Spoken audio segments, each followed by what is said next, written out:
or to do whatever projects take your fancy. How have you managed to slip those chains? I just never thought that you could micromanage an image, you know. I just didn't, you know. And the things I've spoken about, I've just, you know, are things that I believe, and it doesn't mean that I'm right. It just, you know, and I'm happy to learn and evolve in my thinking. But if I'm saying something, it's because it's what I'm genuinely feeling, and you know, and that's I don't think I've taken too many hits for that. Working with people like Robert Duvall and Gene Hackman early in your career, and then you've really been able to work with some amazing people all through your career, Martin Scorsese, Robert De Niro. When you work with people like that, are they handing down their skills to the next generation? I've been really lucky. The people I've worked with have been enormously helpful.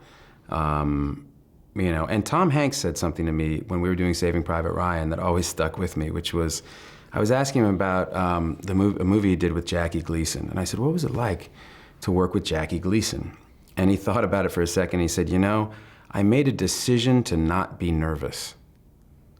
And I went, what? And he goes, I knew everyone was so nervous around him. And I just said, you know what, I'm not gonna be nervous around him.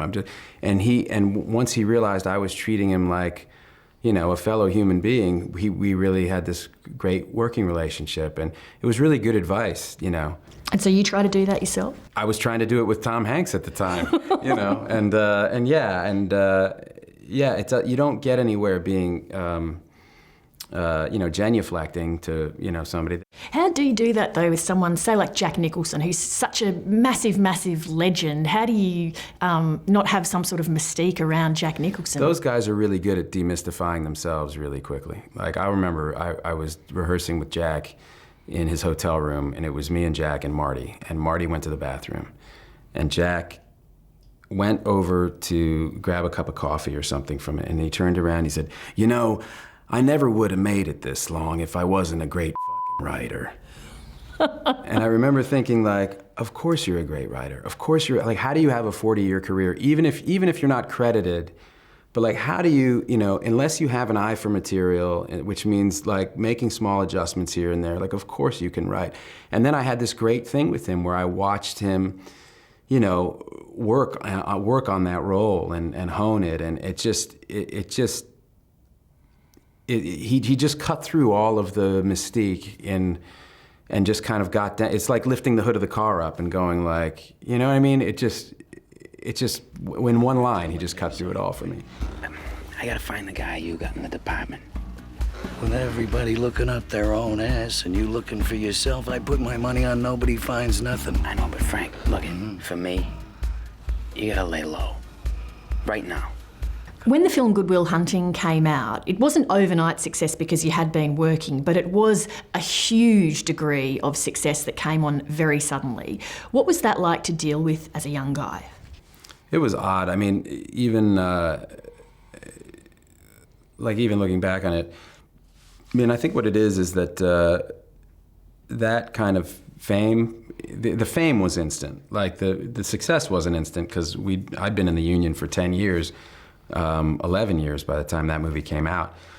So I'd been working, but the fame part was the heady part, because it's not that you change, which is the constant thing that you hear, oh, you've changed.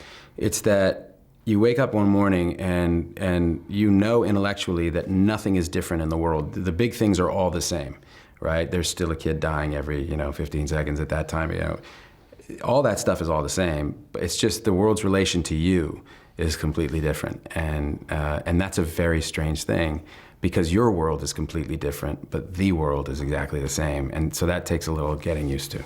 You've mentioned from time to time that you'd be keen to direct at some stage. Do you have any specific plans for that at the moment? Not plans, but projects, yeah. I've got my eye on some stuff, and it's really, for me, it's a matter of trying to make my life work around, because that schedule is incredibly it's very labor intensive and time intensive, and you can't do it halfway. You're responsible for every single thing that's on the screen, every frame. There's nothing arbitrary in any shot of any movie. It's not a mistake that the vase is kind of green that's behind you and there are green flowers coming out of it. Like those are all conversations that you've had months before. And those decisions, you're making thousands of decisions every day, and you need to be there so your departments can, stay ahead of the process. They're trying to prep sets that you're gonna shoot in 2 weeks. You can't not be there. You got to answer all the questions and be around. We'll be interested to see what you do, Matt. Thanks very much for your time. All right, thanks a lot. Cheers. That was a fun break from political interview.